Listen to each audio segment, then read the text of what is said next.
इसको हम रिएक्शन और इक्वेशन दोनों में लिखने की कोशिश करते हैं, ठीक है, ताकि आप उसको समझ पाओ। देखिए केमिकल रिएक्शन में उसमें क्या एग्जांपल दिया है कि आपने लेना है एक मैग्नीशियम रिबन। मैग्नीशियम रिबन को हमें एयर में रखना है, ठीक है, एयर में रहते हुए उसको हमें बर्न करना है, ठीक है। अगर हम इसको हवा में बर्न करते हैं मैग्नीशियम रिबन को, तो हमें इससे मिलता है मैग्नीशियम ऑक्साइड। क्या मिलता है? Magnesium oxide. मैग्नीशियम रिबन है, हमने इसको इसमें बर्न करा तो मेरे पास एक व्हाइट कलर का, ये जलता जाएगा, इसकी ऐश बन जाएगी और व्हाइट कलर का पाउडर नीचे झड़ेगा, जिसको हम कहते हैं मैग्नीशियम ऑक्साइड। हमें क्या मिला? Magnesium oxide. अब इसी चीज को अगर मैं केमिकल इक्वेशन में लिखूं, मैग्नीशियम Mg प्लस ऑक्साइड, ठीक है, हमें ऑक्सीजन में, एयर में इसका बर्न हुआ है तो ऑक्सीजन O2, तो मुझे मिल जाएगा MgO यानी कि magnesium oxide. Mg plus O2 magnesium oxide, ठीक है। जो हमें प्रोडक्ट मिला है वो है MgO यानी कि मैग्नीशियम ऑक्साइड।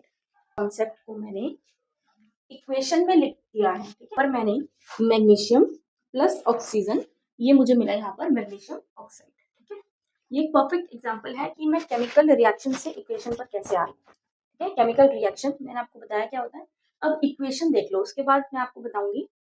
बेसिक से स्टार्ट करते हैं, ठीक है। मैग्नीशियम, मैग्नीशियम का मैंने इसको शॉर्ट फॉर्म में लिख दिया Mg, ठीक है, इसका सिंबल है Mg प्लस ऑक्सीजन का सिंबल होता है O2, ये मेरे पास बन गया MgO यानी कि मैग्नीशियम ऑक्साइड। इस अब आप बोलोगे कि मैम ये बताओ कि मैग्नीशियम को आपने Mg क्यों लिखा, ऑक्सीजन को आपने O2 क्यों लिखा, और यहाँ पर आपने MgO को, मैग्नीशियम ऑक्साइड को MgO क्यों लिखा, ठीक है। एक सॉल्यूशन है, आपने पढ़ा होगा पीरियोडिक टेबल, ठीक है, वो टेबल मैं यहाँ पर आपको स्क्रीन पर दिखा दूंगी, पीरियोडिक टेबल कैसे दिखती है, ठीक है। मैं आपको इसलिए बता रही हूँ क्योंकि मैं ये मान के चल रही हूँ कि अभी आपका बेस एकदम जीरो है, ठीक है, जीरो से हीरो तक की क्लास है, ठीक है, जीरो है तो आपको एक एक स्टेप मैं बता दूंगी, ठीक है।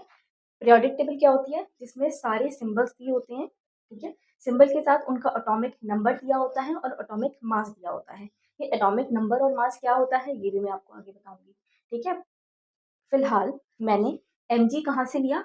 मैंने देखा कि इस वाली पीरियोडिक टेबल में Mg का, जो मैग्नीशियम का जो एटॉमिक सिंबल है वो Mg है, तो मैंने यहाँ पर Mg लिख दिया, ठीक है।